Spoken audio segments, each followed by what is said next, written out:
நம்முடைய உடலுக்கு நலன் செய்யக்கூடிய உணவுகளை நம்ம சாப்பிட்றது தான் நம்முடைய உடலுக்கு ஆரோக்கியத்தை கொடுக்கும்.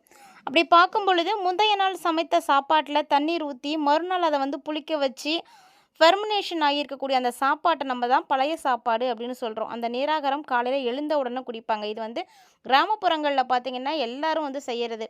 அவங்களாம் அந்த டீ காஃபிலாம் கண்டிப்பாக குடிக்கவே மாட்டாங்க. அதுக்கு பதிலாக அந்த நீராகாரம் குடிச்சிட்டு தான் காட்டில் போய் வேலையெல்லாம் செய்ய ஆரம்பிப்பாங்க.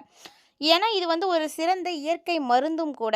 இது நம்மளுடைய குடலுக்கு நிறைய நன்மை செய்யக்கூடிய ப்ரோபயாட்டிக் அதிகமாக இருக்கும். அந்த ப்ரோபயாட்டிக் அப்படின்னு சொல்லக்கூடிய இந்த பாக்டீரியாஸ் எல்லாத்தையுமே அதிகமாக வளரச் செய்யும். அதை உருவாக்கும் பொழுது நம்முடைய உடலுக்கும் சரி, நம்முடைய குடலுக்கும் சரி உடனடியான ஆற்றல் கிடைக்கும். அது மட்டும் இல்லாமல் ஃபர்ஸ்ட் ரீசன் பார்த்திங்கன்னா இதில் நல்ல ஒரு குளிர்ச்சியை கொடுக்கக்கூடியது.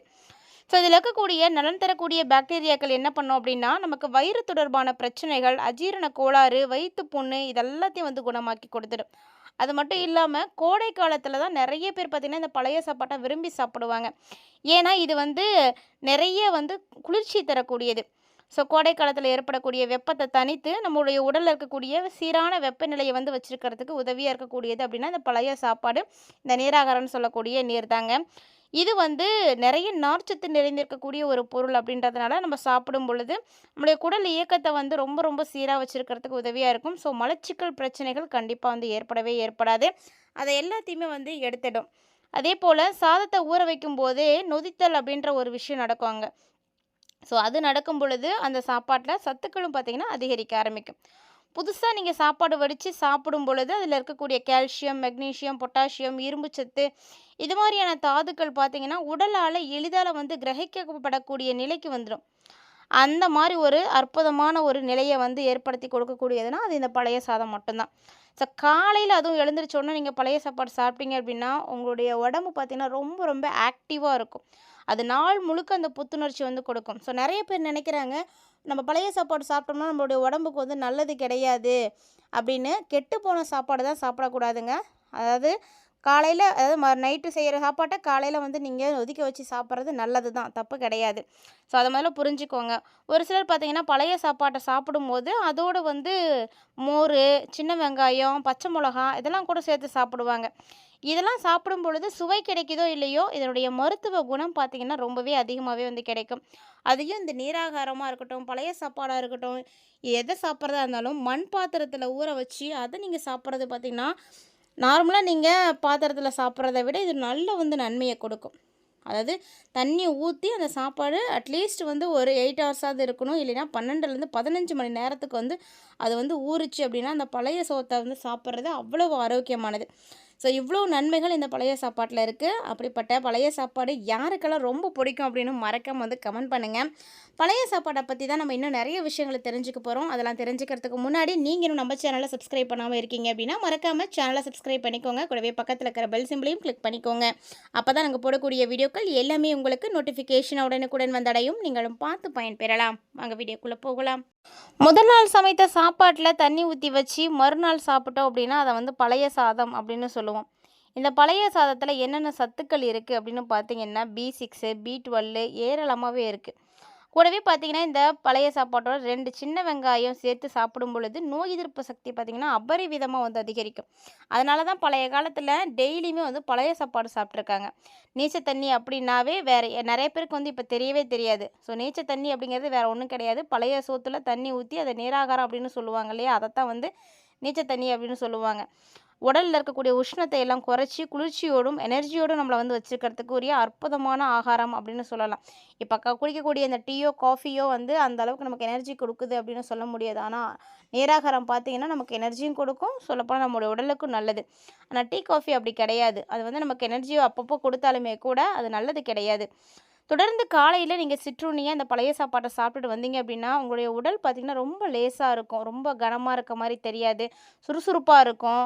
ஸோ இதெல்லாம் ரொம்ப ரொம்ப நல்ல ஒரு விஷயம். நல்ல பாக்டீரியாக்கள் இருக்கக்கூடிய உணவு. மறுநாள் இதை நீங்கள் குடிச்சு பாருங்கள். உடல் சூட்டை அப்படியே தணிச்சு கொடுத்துடும். குடலில் புண்ணு இருக்குது, வயிற்றில் புண்ணு இருக்குது, வாயில் புண்ணு இருக்குது அப்படின்னா எல்லாத்தையும் சரி பண்ணி கொடுத்துடுங்க. ஸோ 2 நாள் இதை செஞ்சீங்க அப்படின்னாலே இந்த பிரச்சனை இருக்கக்கூடியவங்களுக்கெல்லாம் சரியாக போயிடும். அதே போல் சாதத்தில் உருவாகக்கூடிய இந்த லாக்டிக் ஆசிட் பாக்டீரியா தான் அந்த புளிப்பு சுவையை கொடுக்குது. அதோடு ரொம்ப அதிக அளவில் புரதச்சத்து, இரும்புச்சத்து, பொட்டாசியம் இது எல்லாத்தையுமே வந்து இது கொடுக்குதுன்னு சொல்லணும். ஸோ இதில் இருக்கக்கூடிய நார்ச்சத்து மலச்சிக்கல் இல்லாமல் நம்மளுடைய உடம்ப சீராக இயங்குறதுக்கு ரொம்ப உதவியாக இருக்கும். இந்த பழைய சாதம் உணவு முறையை ஒரு சில நாள் நீங்கள் தொடர்ந்து சாப்பிட்டீங்க அப்படின்னா நல்ல வித்தியாசத்தை பார்க்க முடியும். ரத்த அழுத்தம் இருக்கக்கூடியவங்களுக்கு கட்டுப்பாட்டுக்குள்ளே வந்துடும். உடல் எடையும் பார்த்திங்கன்னா குறைஞ்சிடும். முக்கியமாக சொல்லப்போனால் உடலுக்கு அதிகமான சக்தியை கொடுக்கக்கூடியது அப்படின்னா இந்த இதை தான் சொல்லணும். ஸோ அலர்ஜி, அரிப்பு இதெல்லாம் கூட சட்டுன்னு வந்து சரியாக போயிடுங்க. அல்சர் இருக்கக்கூடியவங்க கண்டிப்பாக நீங்கள் தொடர்ந்து இந்த சாப்பாட்டை எடுத்துகிட்டு வாங்க. இதை கொடுத்து வரணும் அப்படின்னா ஆச்சரியப்படக்கூடிய அளவுக்கு உங்களுக்கு பலன் கிடைக்கும். எல்லாத்துக்கும் மேலே உங்களுக்கு எந்த நோயுமே அருகில் கூட வரவே வராது. ஆரோக்கியமாக இருக்கிறதுக்கு ரொம்ப அற்புதமான உணவு அப்படின்னா அது பழைய சாப்பாடு தான். ரொம்ப இளமையாகவும் இருக்கலாம்.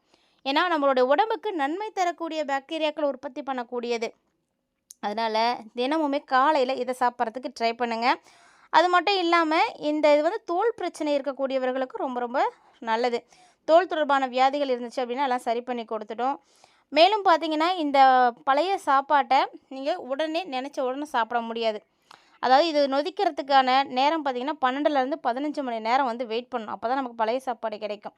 இந்த பழைய சாப்பாடு அவ்வளவு அருமையானது. எடுத்தவனெல்லாம் கிடைக்கவே கிடைக்காதுங்க. இதுக்காக நம்ம ஒரு நாள் ஃபுல்லாக காத்திருக்கணும். நம்ம பிரியாணி கூட கேட்ட உடனே ரெடி பண்ணி சாப்பிட்றலாம். ஆனால் இதை வந்து அப்படி பண்ணவே முடியாது. ஸோ எல்லாருக்கும் நல்லது தரக்கூடிய இந்த பழைய சாப்பாட்டில் இவ்வளவு நன்மைகளானது இருக்குது அப்படின்னு எத்தனை பேருக்கு தெரியும்னு தெரியல. ஸோ பழைய சாப்பாடை உங்கள் வீட்டில் யார் விரும்பி சாப்பிடுவாங்க, யாருக்கெல்லாம் ரொம்ப பிடிக்காது அப்படின்னு மறக்காமல் கமெண்ட் பண்ணுங்கள். கண்டிப்பாக இந்த பதிவை அவங்களோட ஷேர் பண்ணிக்கோங்க. பிடிக்காதவங்களும் கண்டிப்பாக பழைய சாப்பாடு வந்து சாப்பிடுவாங்க. ஏன்னா பழைய சோறுடைய மகத்துவத்தை நீங்கள் தெரிஞ்சுக்கிட்டீங்க அப்படின்னா அதை நீங்கள் யாருமே வந்து ஸ்கிப் பண்ணவே மாட்டீங்க. ஒரு சில காலம்லாம் பார்த்தீங்கன்னா இந்த காலை உணவு அந்த பழைய சோறு வந்து மாறிடுச்சு. இப்போது நிறைய பேர் ஹோட்டல்ஸில் போனால் கூட இந்த பழைய சாப்பாடை தான் ஆர்டர் பண்ணி சாப்பிட்றாங்க. ஏன்னா அதில் இருக்கக்கூடிய நன்மைகளை பற்றிலாம் தெரிஞ்சுக்கிட்டாங்க.